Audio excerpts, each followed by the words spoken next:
നമസ്കാരം. മലയാളി വാർത്തയിലേക്ക് സ്വാഗതം. ബോംബ് നിർമ്മാണത്തിനിടെ മരിച്ചവർക്ക് സ്മാരകം പണിയുന്നതിനെതിരെ വലിയ എതിർപ്പ് ശക്തമാകുന്നു. CPM-നെതിരെ പാർട്ടിക്കുള്ളിൽ നിന്നും എതിർ ശബ്ദമുണ്ട്. എതിർക്കുന്നവരെ വെല്ലുവിളിച്ച് ഇപ്പോൾ പി ജയരാജൻ രംഗത്ത് വന്നിരിക്കുകയാണ്. സ്മാരകം പണിതിരിക്കുമെന്നാണ് വെല്ലുവിളി. കൂടെ RSS-ന് കുറിവെക്കുന്ന പരാമർശവും. കണ്ണൂരിൽ പി ജയരാജനും RSS-ഉം ബദ്ധശത്രുക്കളാണ്. ജയരാജനെ വെട്ടിച്ചിതറിച്ച പക ഇപ്പോഴും ഉണ്ട്. അതിന്റെ കൂടെ ജയരാജൻ വെല്ലുവിളിച്ച് രംഗത്ത് വന്നതോടെ എന്താണ് ഇനി സംഭവിക്കാൻ പോകുന്നതെന്നാണ് ആശങ്ക. രക്തസാക്ഷികൾ തന്നെയെന്നാണ് ഇപ്പോൾ പി ജയരാജൻ പറഞ്ഞു വെക്കുന്നത്. കമ്മ്യൂണിസ്റ്റ് പ്രസ്ഥാനത്തിന്റെ ചരിത്രത്തിൽ ആയിരക്കണക്കിന് പേർ ജീവാർപ്പണം ചെയ്തിട്ടുണ്ട്. അവരെയെല്ലാം ആക്ഷേപിക്കാൻ കമ്മ്യൂണിസ്റ്റ് വിരുദ്ധർ എക്കാലത്തും ശ്രമിച്ചിട്ടുണ്ട്. ഇന്നും അത് തുടരുകയാണ്. 2015 ജീവാർപ്പണം ചെയ്ത ചെറ്റക്കണ്ടി രക്തസാക്ഷികളെ അക്രമികളും സാമൂഹിക വിരുദ്ധരുമായി താറടിച്ചുകൊണ്ട് വലതുപക്ഷ മാധ്യമങ്ങൾ രംഗത്ത് വന്നിരിക്കുന്നു. അവർ ബോംബ് രാഷ്ട്രീയക്കാരാണത്രേ. കേരളത്തിലെ CPM RSS സംഘർഷങ്ങളുടെ വാർത്തകളും സമാനമായ രീതിയിലാണ് വലതുപക്ഷ മാധ്യമങ്ങൾ കൈകാര്യം ചെയ്യുന്നത്. അതേക്കുറിച്ച് പിന്നീട് പറയുന്നുണ്ട്. രസകരമായ കാര്യം, CPM-ന്റെ ബോംബ് രാഷ്ട്രീയത്തെ വിമർശിക്കുന്നതിന് കൂട്ടുപിടിച്ച കൂട്ടാളി KPCC പ്രസിഡന്റ് K. സുധാകരനെയാണ്.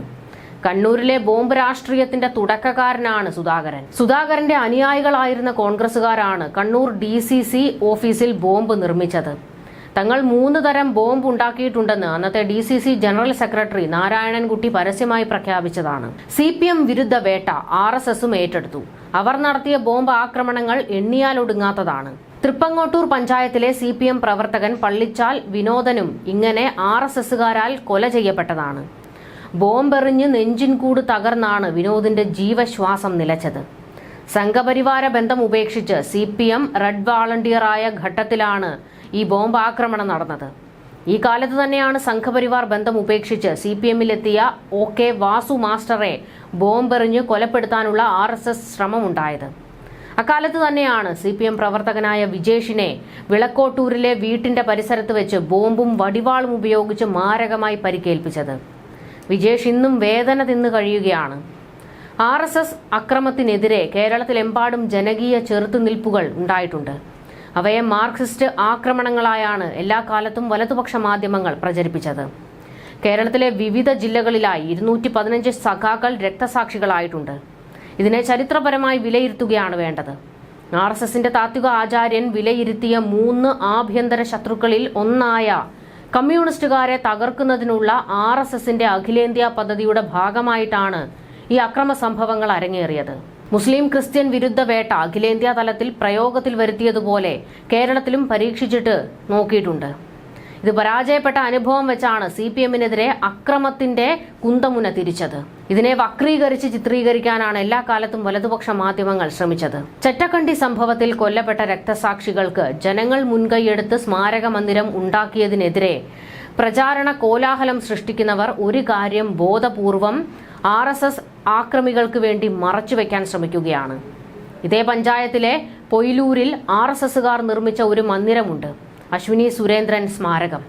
2002 പൊയിലൂരിൽ ബോംബ് നിർമ്മാണത്തിനിടയിൽ കൊല്ലപ്പെട്ടവരാണ് ഇരുവരും. പാട്യം പഞ്ചായത്തിലെ ചെറുവാഞ്ചേരി അത്യാറക്കാവിൽ ബോംബുണ്ടാക്കുമ്പോൾ സ്ഫോടനത്തിൽ കൊല്ലപ്പെട്ട പ്രദീപൻ, ദിലീഷ് എന്നിവർക്കും RSS-കാർ സ്മാരകം നിർമ്മിച്ചിട്ടുണ്ട്.